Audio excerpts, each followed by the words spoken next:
right. Hi, everybody. Welcome to one of the first. I always love going first. I was stressed out about getting all the Zoom stuff set up, but that's another story. So, hi, my name's Grant Garofalo. I'm here in Tacoma.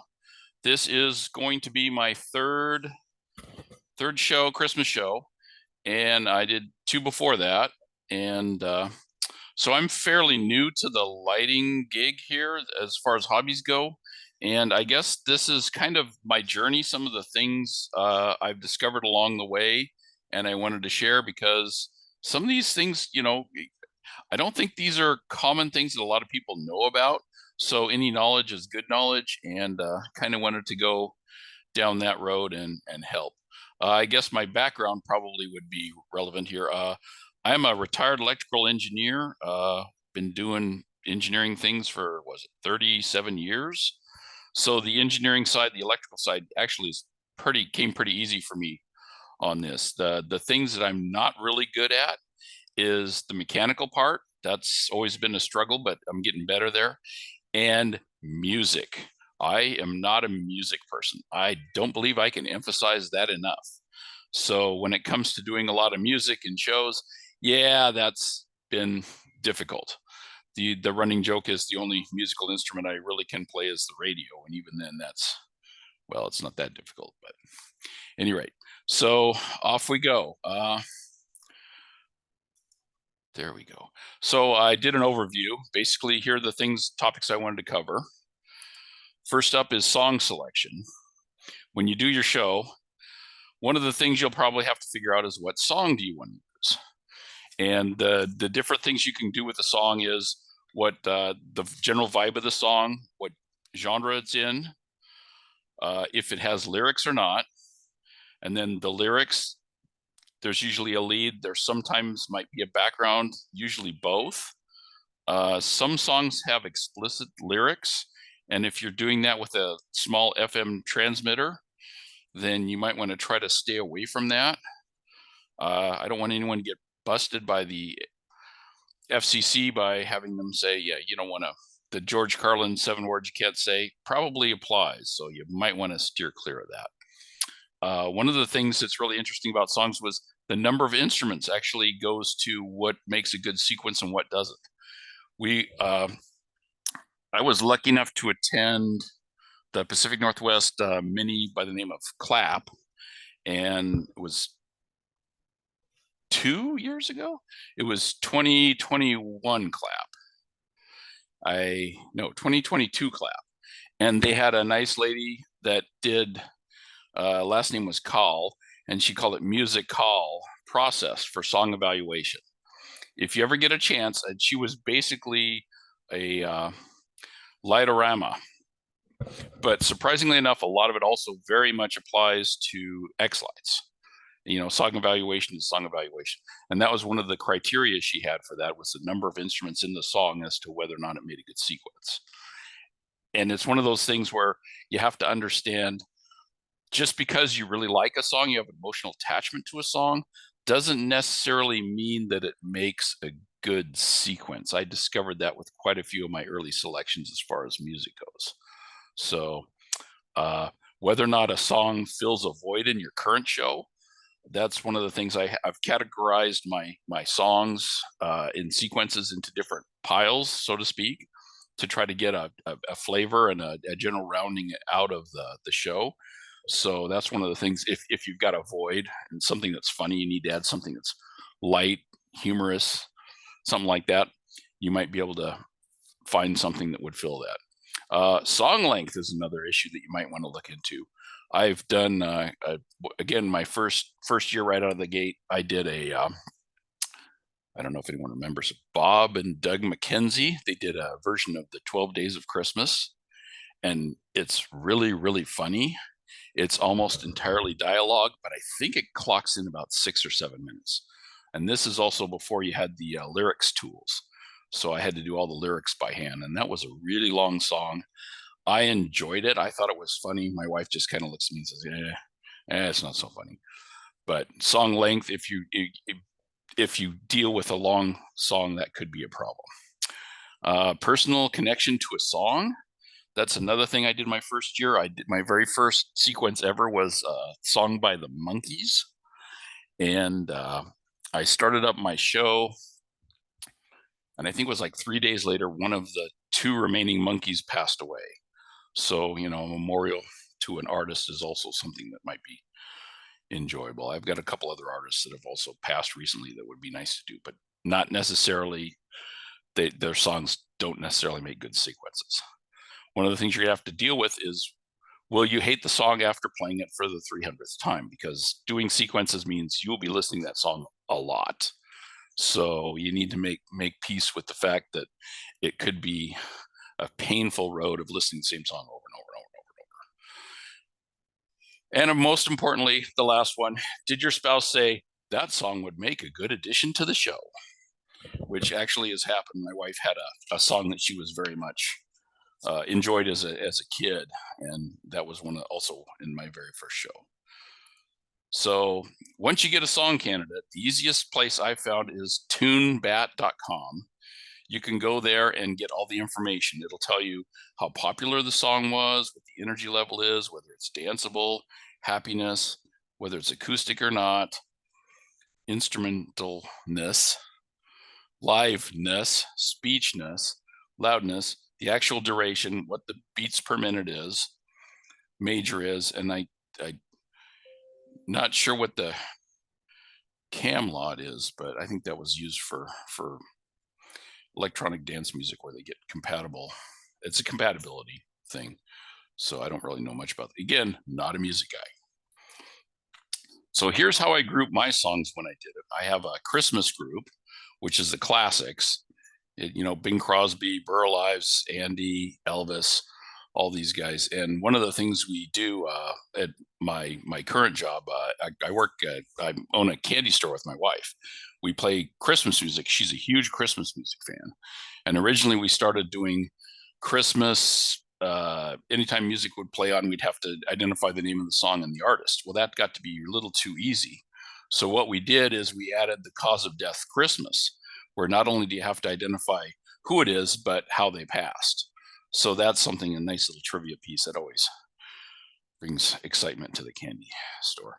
The fun group I have, which is SpongeBob SquarePants. There's a great SpongeBob song. Absolutely love it.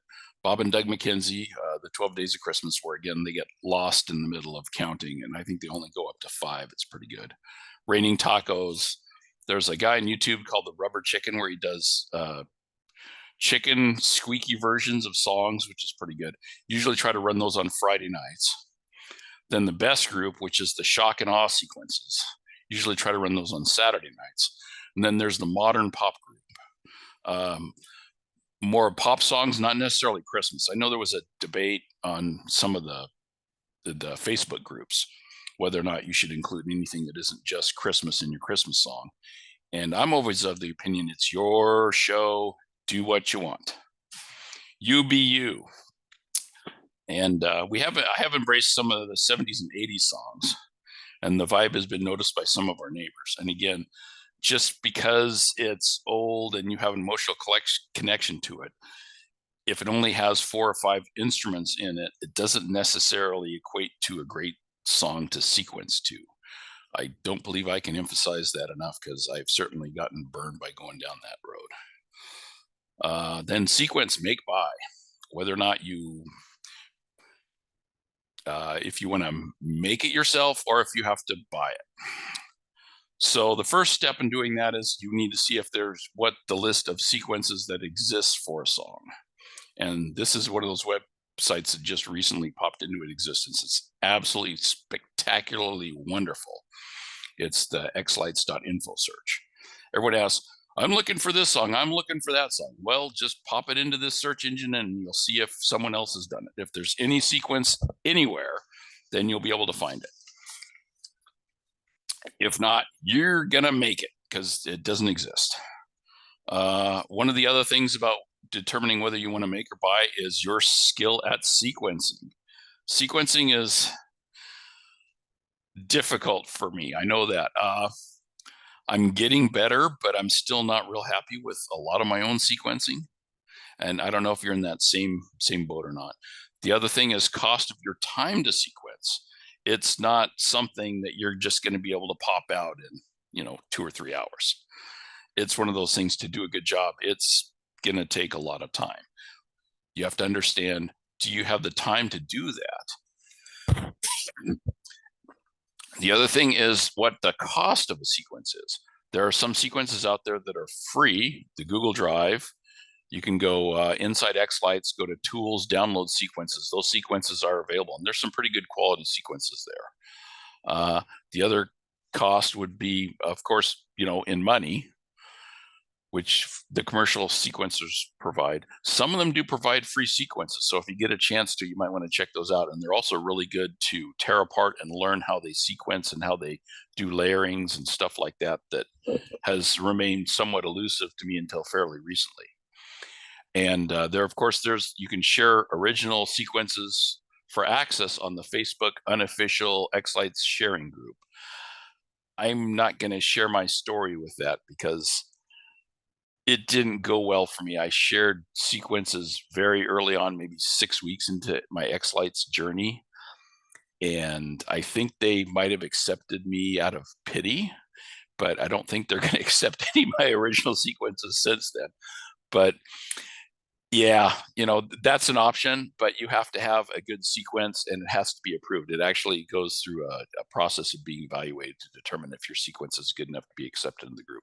It's kind of like it's like being in high school. You have to be accepted into the group so you have access to it. So I'm a little bit down on that. I think sharing it to the Google Drive is much easier. There's no criticism or criteria for getting in. You just share what you have and go on your way.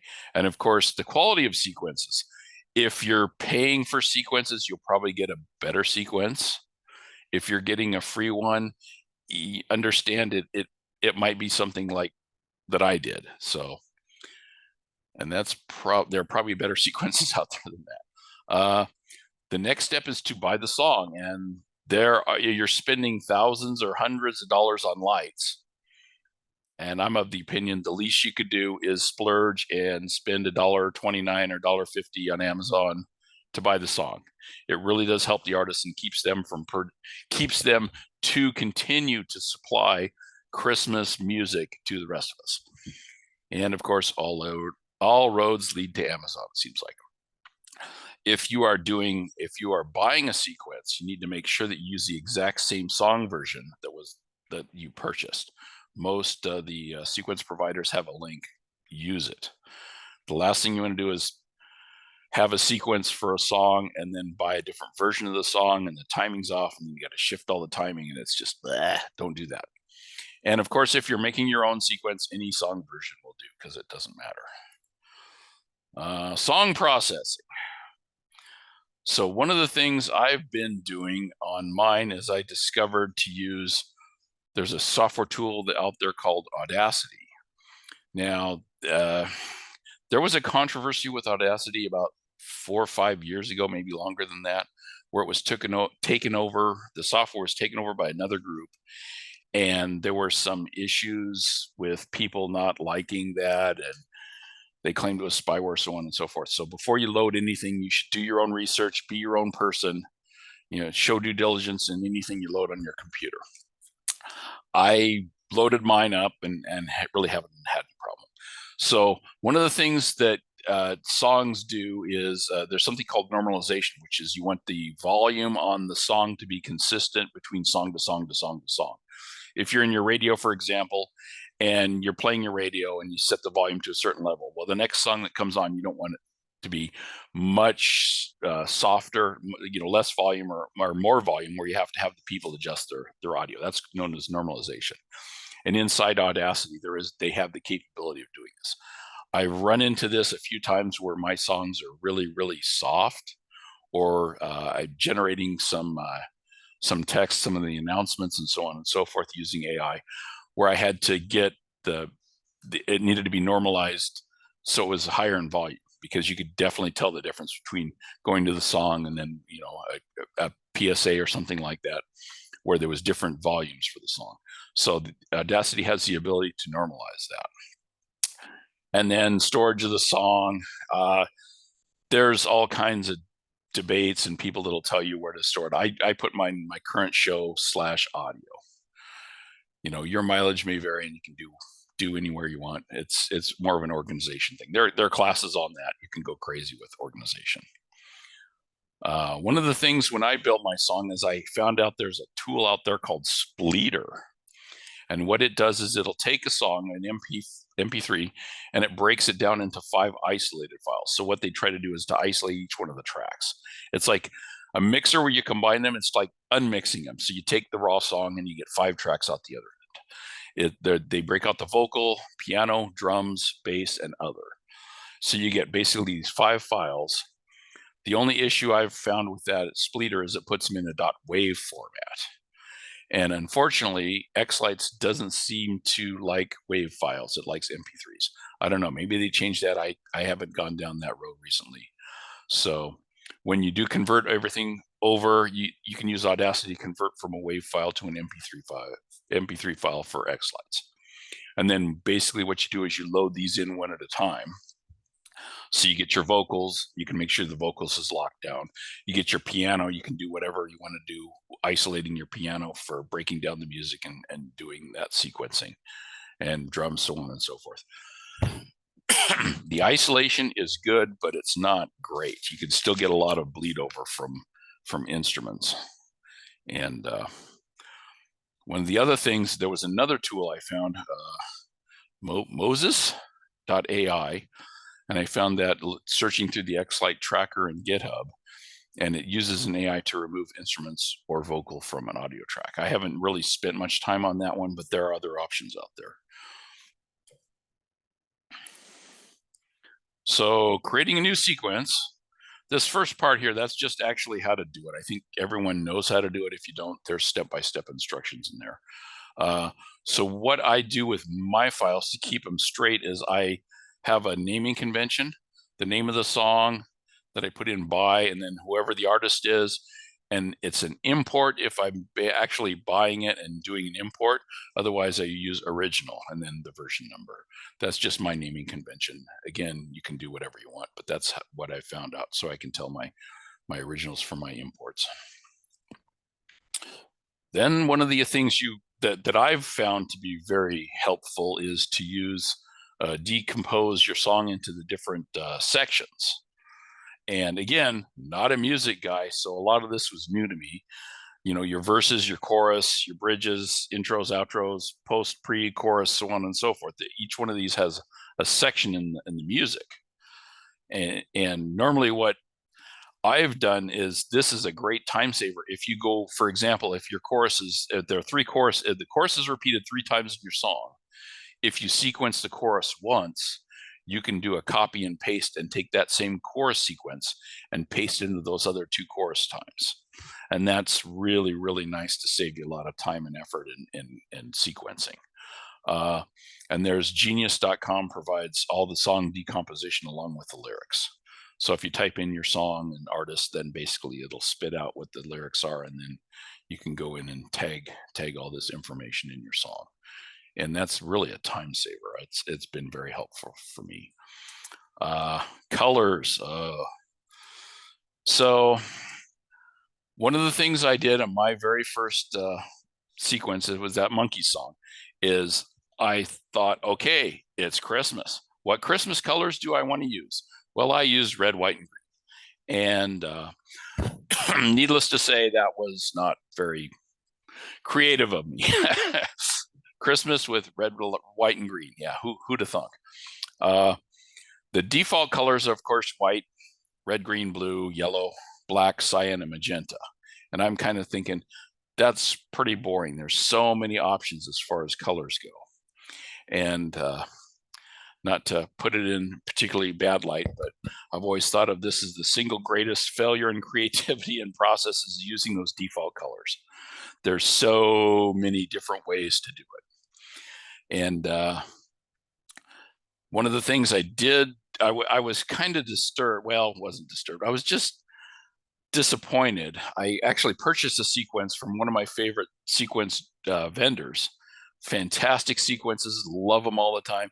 I played it for the first time and I looked at it and getting ready to port it over, and they used red, and then they used green, and then they used blue.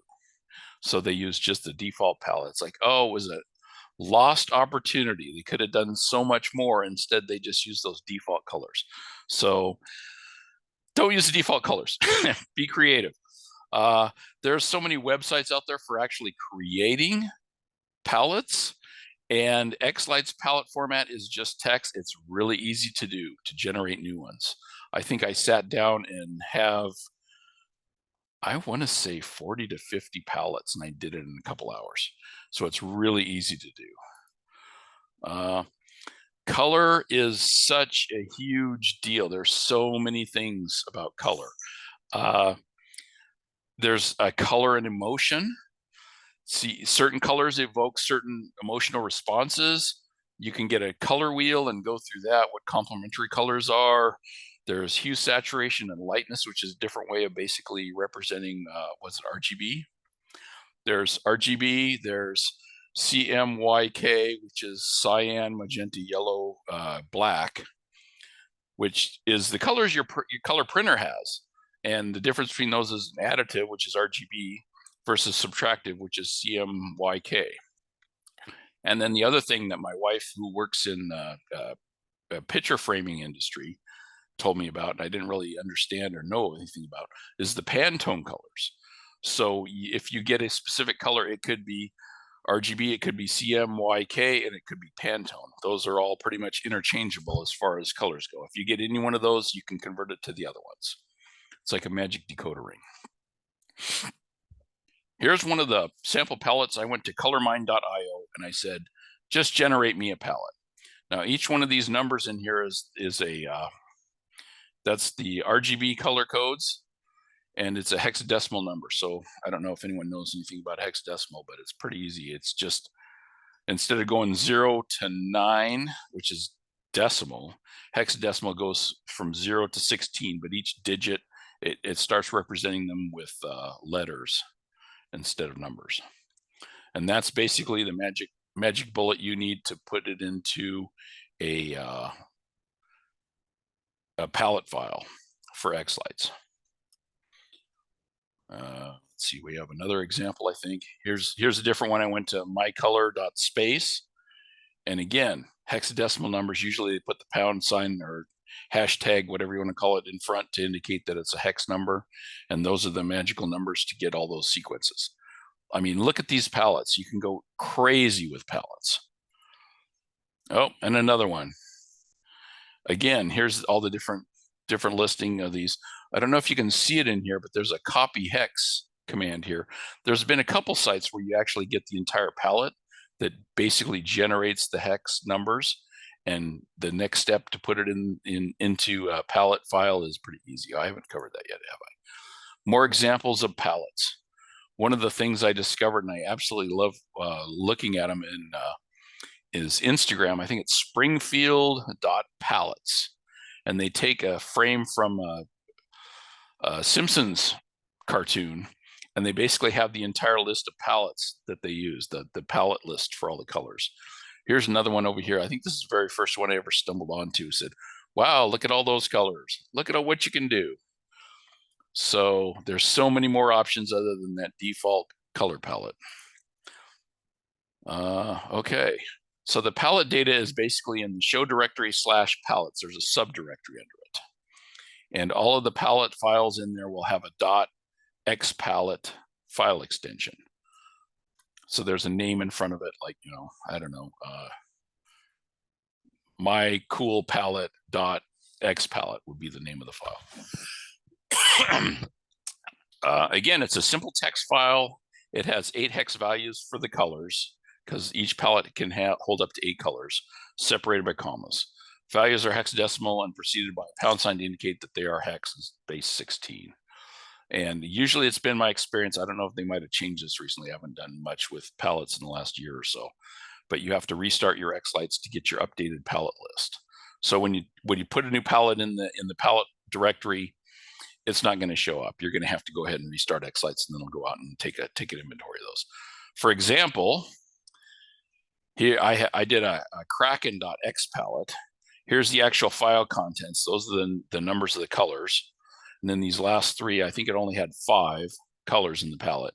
So I just kept the last 3 as FFFF, which is black, and then put a comma at the end.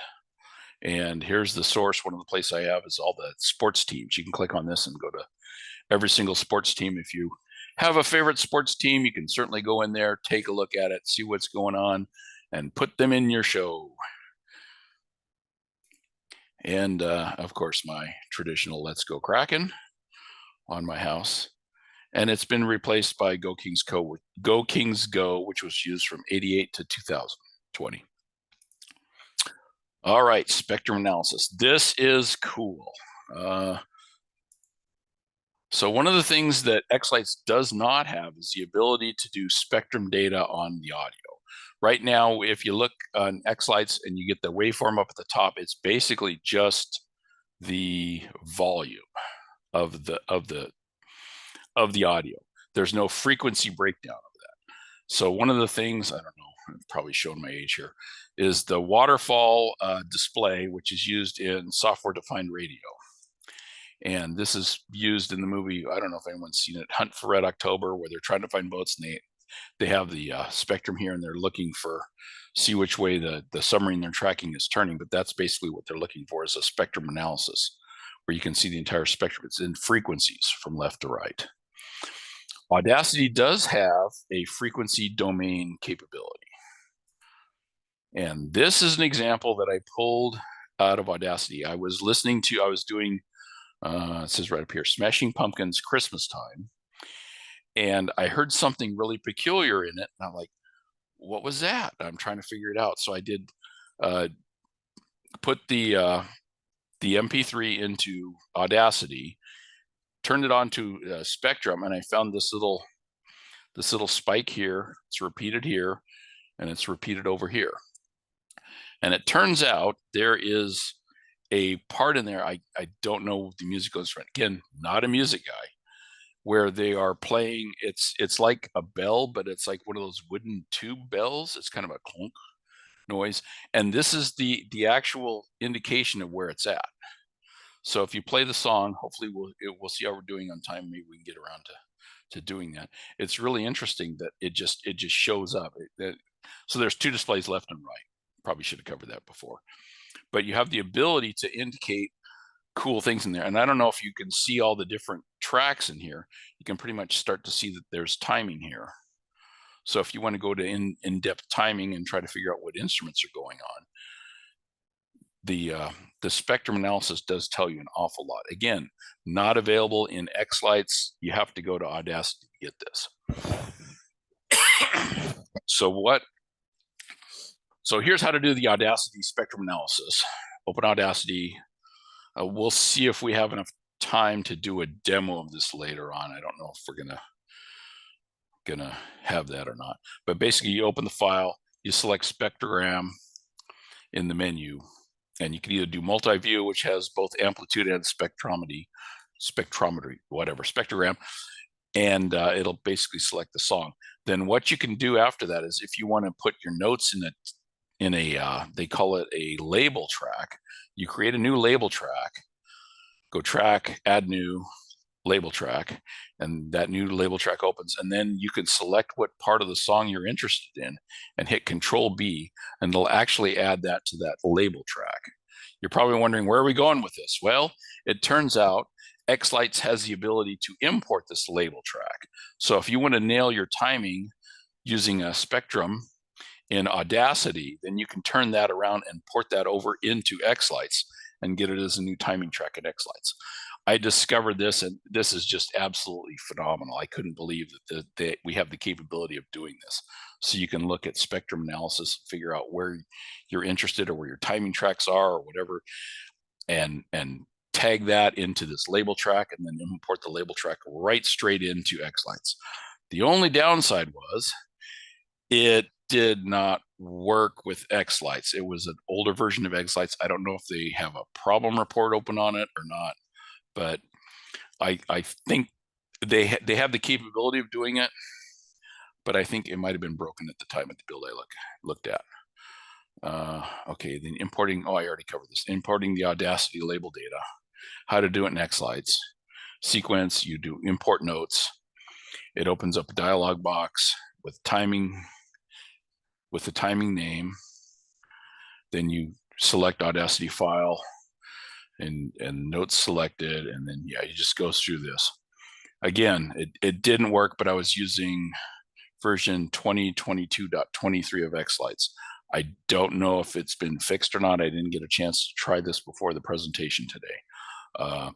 But what I did do is I generated my own Python script to convert the Audacity timing file over to an X timing file as a workaround. This probably is not the way anyone other than, you know, diehard engineering nerds probably want to do it. And I don't even know if there's a problem report open for this, or maybe it's already been fixed. I honestly don't know. I didn't search the GitHub to see if there's a problem report in X-Lights for this. And the Python script, basically, if you look at the Audacity label, it's just a text file, and you want to convert it into the X timing file, and the X timing file is an XML file. So it's there, and then the major things was the timing was in Audacity has a label of time in seconds, where X timing wanted it in integer milliseconds. So you have to convert the timing over. But again, you know, if this has been fixed, and it could very well be, I haven't verified that. It should be easy to use, and if this is integrated back in, this is really cool. Lyrics. Everyone loves lyrics. So again, it's a make or import decision for lyrics. The first question is, has someone already done it? And you can go to X-Lights, do tools, download sequences, lyrics, and see if that's in there. Of course, you're running the risk of using a different audio version than the one they wrote the lyrics for. So understand, if you do this, you might have to shift things around. And if there's no lyrics for it, you're going to make it from scratch. But don't panic, because there's some great tools out there, and it's not that difficult to do. Oh, sorry. So for lyrics, if you haven't heard about auto lyrics, you really need to go there and hang out. What you do to use this tool is you upload the MP3 file you want to use, you paste your lyrics into the text box, you click submit, and you wait for the download to be available. Depending on what time of the year it is and how many other people are using this at the same time, it could be, 20 minutes or so. Usually it's, 5 to 10. What they do is they give you an X timing file, and you open up X-Lights, you open your sequence, and you click on import timing track, and then select the X timing file that came with it. But you have to understand this. This is a fantastic tool. It wasn't around when I did my first sequence, which was the Bob and Doug McKenzie 12 Days of Christmas, which was really, really long, and it was almost all, talking. 6-7 minutes of people nonstop talking. It was really, really, really, really boring. I wish this tool was around for that, but I didn't have it, so I had to do it the old-fashioned way. But the X timing you get from Auto Lyrics is a good 95% solution, but there's still going to be problems in there that you need to fix. So don't run through Auto Lyrics and expect it to be perfect, because it's not going to be. You still have to do some due diligence and go through and double check it and see if you can find problems and fix them. They're fairly easy to find, they're fairly easy to fix, but it does take time. There's an investment in time. The background singers has always been one thing that Auto Lyrics doesn't seem to have locked in yet, but again, not that difficult. There's a way around it. So this is kind of my flow chart. I don't know if anyone's ever done this before. I think I have it covered in text. So this is lyrics from scratch, how to do it from scratch, assuming you don't have the lyrics tool. Open a sequence, you create an empty timing track, right click, add timing track empty, and then give it a name, lead singer or whatever. Select the lead singer timing track, right click, and do import lyrics. You paste your lyrics into the dialog box, and we already covered where to get lyrics from earlier in this presentation. And then I recommend putting some time in the where the lyrics first start. Delay it 10 or 15 seconds, because there's always an intro, and you're always moving things from right to left if you don't put that extra timing gap in there. And it's just basically juggling around the sentences and trying to get them to match. Click on OK, and then you got your first of 3 required timing tracks is done. Then what I do with mine is I try to take that first line and move the lyrics, so it matches up with the audio. And you want to start with the first word of the phrase and end with the last word of the phrase. Just get it lined up so it's in sync. If you double click on that timing track, it'll play just the audio that you have text for. Once you're done with that, you right click on that first layer, which is the phrase line, and you select breakdown phrases. And the second line will be generated, which they call the word line. Again, you have to do the same thing. Most be in the wrong place. You have to adjust those timings. So it's a bunch of little words. You got to move them around. So when you double click on that word section, it just says that one word. There's no starting or stopping from a word on either side. And then you get that all locked down, and then you go through where you break down the word line. Again, right click, break down words, and it generates the foamies. I always call these syllables. I don't know what a foamy is. Again, not a music guy. And it's the same deal here. They'll probably be in the wrong place. You have to readjust the individual syllables. Then you may face the problem, and I did this with my Bob and Doug McKenzie 12 Days of Christmas. The word toque was not available in the dictionary, and the other one was, hoser. Hoser and toque were not available.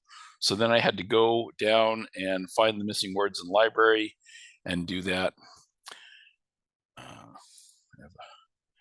Okay, here's instructions on how to get a word into the library if it's missing. I think I just ran through this the other day, so it should be fairly good. Put the words in the text file, 1 per line. You go to this place, you upload it. It'll give you a dash dictionary file. You download that, and it should have the breakdown of it. Then you go into Tools, User Lyric Dictionary. You open up that dictionary file, copy the word. You paste the word, the original word, and then this is the decomposition of it. And then basically add it in, and you'll have it into your directory. I can't remember if you needed to. And then I reopened the User Lyrics Dictionary to verify that it was still in there. So that's fairly easy to do. That, again, it took me a while to figure out, I'm missing a word. What do I do now? And here's the basically process to take care of that. This is one of my favorite charts. I actually have printed this out and pasted it in a notebook that I keep all my notes in. That kind of gives you a feel for what's going on, how they're all defined as far as the mouth movement and stuff like that. It's pretty cool. So background singers. So what I do with mine is I do the one timing track that has all the words in it. I then save that off as a timing track. I export that as a timing track. I'll call it just the song name. It'll have hopefully both lead and background singers on it. Then I right-click import timing track. I import the same file that was just saved, because you can't actually do a right-click and do a clone of a timing track. At least I don't think you could. I don't know. That might not be true. So then you basically right-click, select the name, you rename the timing track to background 1, background 2, background 3. You keep doing this for all your background singers. And then what I do is, so you have a lead singer, and let's go with 3 background singers. So you have to go through and listen to the music and figure out who's singing it. If the lead singer is singing one section, then you can go to the 3 background singers and basically remove any of their words from those 3 lines. Same way, if the background singers are singing and the lead singer isn't, then you have to remove it from the lead singer. So that's kind of how you start with everything, and then just basically kind of weed out anything that's not appropriate. I don't know if that makes sense or not. And then to actually wire it up to a prop that has the face effects, you drop your face effects on your singing prop, and you go to the menu, you select the timing track that you want it to be. Keep in mind, it could be the lead singer, or it could be background 1, background 2, background 3, depends on which one you want. And then if you have multiple face definitions, you select the desired face definition from the pick menu. And that's basically it. That should wire it up. Okay, X-Lights tips. How am I doing for time? Not as good as I hope. This is something that I discovered that kind of shocked me. You have the ability in X-Lights to use emojis. I was doing a song, I think it was last year. It was a Gwen Stefani song. It was one off of one of her Christmas albums. It's one that I actually like more than the popular one. It's called Cheer for the Elves. And there's some really cool lyrics, and it's really, really, really nice song. I like the song a lot. But what I wanted to do was to give a presentation of what she was talking about, kind of animate it in that, it's talking about Santa Claus, and he sips brandy while the elves are doing all the work, so on and so forth. So I went in and figured out that you can use emojis, and I'm putting emojis on my mega trees. I have, my mega tree and my not so mega tree. And anytime it says, Santa Claus, I put the emoji of Santa Claus up there, and he had where he was sipping brandy. Well, I found an emoji for I guess it's a what, rocks glass or whatever they call it, a cocktail glass, and I have that tipping over. So it worked out pretty good. All these things are available in emojis. So what you do to get an emoji up on when you're on your display is you go to you select the shape object. Object to draw is emoji. You select the character. I think 10 is the actual size. And then there's this magical number over here that you type in, which is a decimal, which is base 10 HTML code for that particular emoji. And right next to it over here, it'll put a cartoon of what that emoji looks like. And then if it's a face, you can select the different face tones. There's all kinds of cool things in here. There's a couple links to the emojis here. Emojiterra.com is the one I like best because it actually provides the HTML decimal number for this magical number right here. You can go around and look for these in this website. If you want to, you can go to your phone, but that doesn't really help you. It doesn't tell you what that magical decimal number is, the HTML decimal number that you actually have to type in here. So that's the easiest place I've found to go look that up, and you'll be able to include those. Here's a list of ones that I discovered: heart, letter, trumpet, snowflake, airplane, Santa, a gift, trains. There's a part in the song where they're making trains, making planes, no, making dolls, making trains, making video games. I don't know, but it had a list of things, and each one of them I splash up on my big tree as Gwen Stefani is singing it. So it actually worked out pretty cool. It's a lot less work than designing images yourself. You can use emojis. Everyone knows emojis. There's a huge library for them. I mean, it's just win-win all the way down the list. So this is something that if you're not using, you could certainly take a look at and include in your show, because it's really easy to do. So X-Light tips. The other thing is using fonts. You can actually go out and do a web search for fonts. I think there was a video on this where someone had found special fonts for snowflakes, and it was like 100 different snowflakes in this font. So you find the font, you download the font, you stick it in your C Windows fonts directory. I'm not a Mac person, so I don't really know where the Mac equivalent would be. And then when you do that, if you pull it up, you should be able to select. I don't know.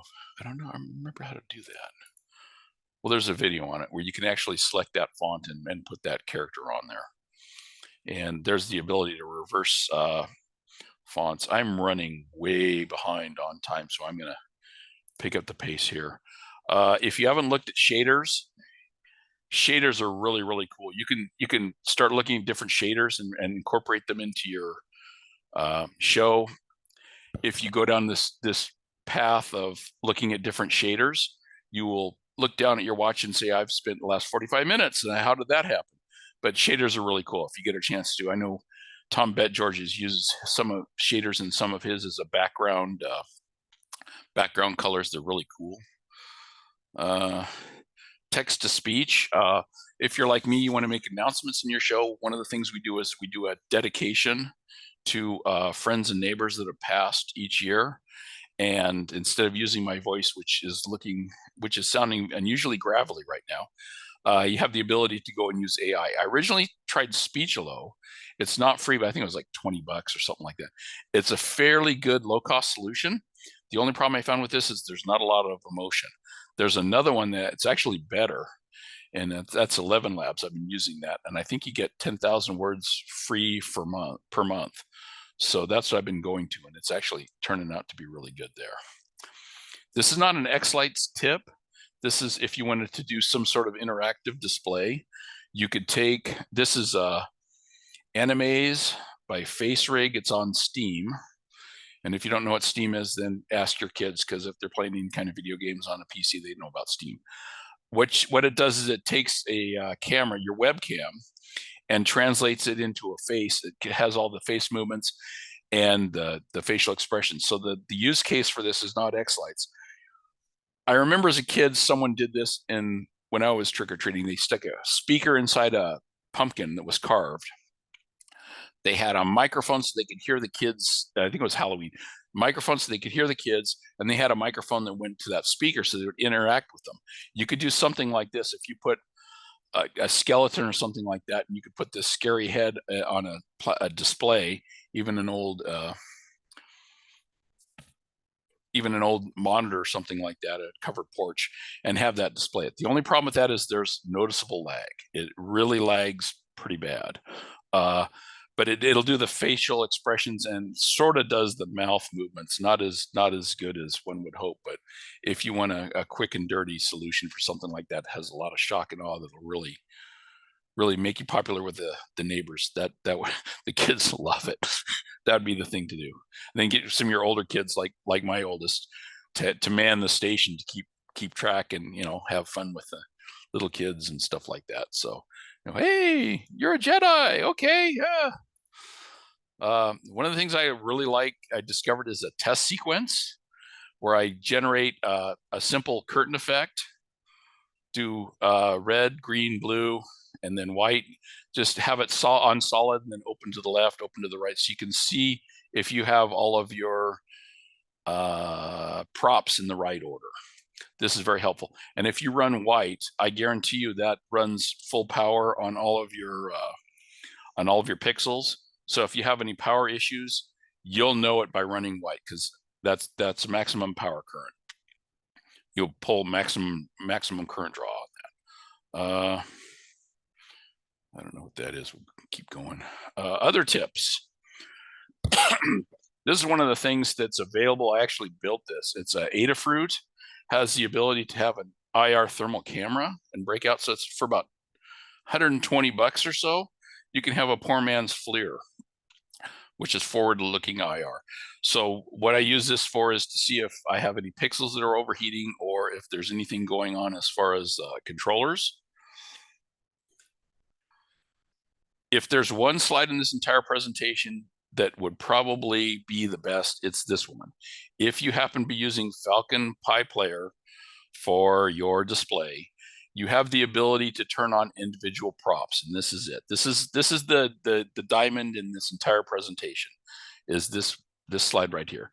So what you do is there's a test mode enable. You collect, well, first of all, it's under status control, and it's display testing, so that you get on the right window. Then you do channel testing, model name here. So you do test mode enable, you figure out what sequence you want to put on there, and you can select individual models. So if you want to see if you have something miswire between your talking prop number 1 and talking prop number 2, you can select talking prop number 1 here. and just put that chase or whatever pattern you want to on that one prop. And if you see that on another prop, you know you have a problem. This is absolutely wonderful. I use this all the time. That's the go-to standard for making sure you didn't have everything wired up incorrectly. The clickets are wonderful. Duo to go, I use those. It's really nice for testing. You can test that using, it's a Wi-Fi interface rather than wired. Wired Watts has a pixel tester for X-Connect, $7. I use P-Touch label and shrink wrap to label my my pigtails, which has actually helped me a lot. I use red shrink sleeving to identify power injection. I just looked at the clock, so we're trying to blast through these. This is my prop mounting list. How I mount props is Coros here. I stick this standoff washer here, bolt on the other side. That gets bolted into one of these EMT channels. And then to the house, basically stick the EMT channels in here, bolted in there, and it works really good. If you use the metal EMT, this is wonderful. Examples of mine. Can see here where it's attached to the house. Here it's attached to the prop. You just basically EMT to EMT, torque down those bolts, off you go. I did a prop modify. I modified my dancing snowman, added additional set of arms. Originally 3mm Coro the first year. That didn't work. So I 3D printed these guys. I made them black so he dances. It's pretty cool. I modified my singing props to add additional eyes. The plan was, and this is a wife suggested song, was a Brady Bunch song for a spring show, which I haven't gotten around to, but I figured we'll put the Brady Bunch in the 3x3 grid. Where is it?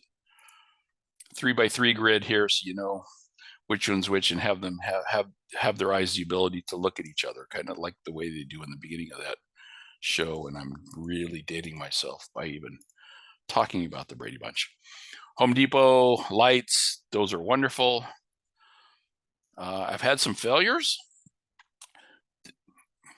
This is my mega tree. The star of the mega tree had nasty winds, and it just basically bent that right down like that. So that was kind of disappointing. So understand, you may have to do things to your show in the middle of it. WLED, if you want to start out easy, I would start with WLED. You might not necessarily be able to integrate it into a wired show because it all uses Wi-Fi, but that's a small price to pay to get going on that. The idea to cut vinyl for props, like instead of a paper doll, it's like a Coro doll, so you could swap that out. I think several other vendors are doing that. So submodels, I have a dream about submodels being standardized. Some people do that, some don't. I know that Pixel Pro Displays actually has a certified list of models, and that's really helped me. I like their models, the way they have their submodels divided out. Submodels are one of those things you have to do it yourself, and it's very time consuming. 3D printed parts, if you have a 3D printer, and you really probably should get one in this hobby, the drill press pixel pusher is absolutely wonderful. That's free. Singing faces, I did my 4-way mod. There's a power supply cover for Meanwells. Highly recommend that. I printed the ELF bushing for PVC, EMT bushing for PVC fit, hand pixel pusher. I'm way behind. Advice to rookies: start a notebook. Am I out of time? We've only got about 5 minutes, so we are going to have to cut you off because okay. If we want to do any questions in that. So I don't know if you got any last minute wrap up you want to do, but there's my advice to rookies.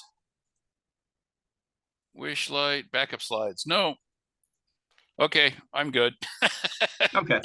Hate Sorry, to cut ran you off long like that, but we want to keep it on schedule. Understand completely. I guess that's it. Yeah, well, here's my advice. There you go.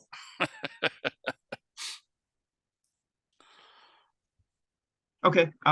If you want to open up to any questions, I can unmute people or give them permission to unmute themselves here. Sure. Yeah, if anybody's got any questions, if you want to either raise your hand or just unmute yourself. You mentioned some sequences. Are you selling? Did you put them on Google Drive? Um, are they under your name? I haven't put them on Google Drive. That's on my list of things to do. I don't sell sequences. I'm still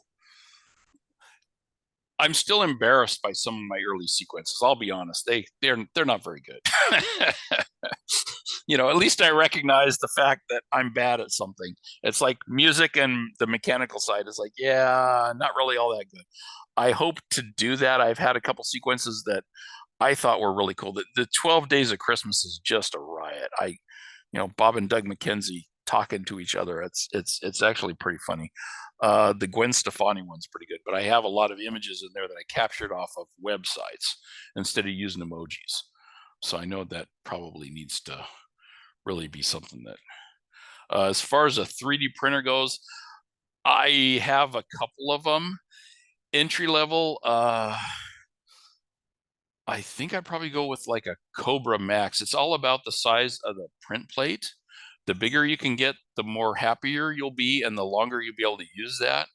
I switch between PLA and PETG, and that seems to be my downfall because they have different melt temperatures, and I've clogged nozzles a lot by switching between the two of those. So yeah, don't do that. I think that's what else we have.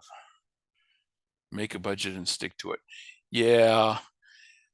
I'm not a budget kind of person. I'm a hobby kind of person. I don't have cheap hobbies, but I keep on telling my wife it could be worse. I could be collecting cars. So compared to other hobbies, the other thing I've been is a hockey player ever since God was young. And, hockey gear is not cheap. And then you got to go pay for ice time on top of it. So that's X-Lights, surprisingly enough, is still a little bit cheaper than hockey. Links to the PowerPoint site. I'm not really sure how to do that. I think John would probably, I can certainly make them available. I have no problem with that. I could probably even put them out on, I don't think Google Drive would be a good place. But... Yeah, if you post it into the presenters group, we can make sure it gets out there and then give people links to where we'll put all of anybody that shared their presentations. Okay, I wasn't aware that there was a presenters link that I need to. Yeah, if you're not in it, that's fine. Just send it to one of the admins or whoever you got in contact with. I think even when you signed up, there was a way you could do it. Okay. Contact us. We can get it out there for everybody. Okay, cool. I can do that. So thank you very much for all the information. I appreciate it. It was very informative. I've been doing this a while, and you kind of forget about all the stuff that you had to do when you were first starting out because it kind of gets to be commonplace. So it's nice having somebody that's fairly new in the hobby going through this again and saying, oh yeah, you got to look at all of these things. So very much appreciated. We appreciate your time and all the information. Well, thank you. It's been fun. I've enjoyed this. Good. Glad, and hope you'll be back another time. Oh yeah. Thank you.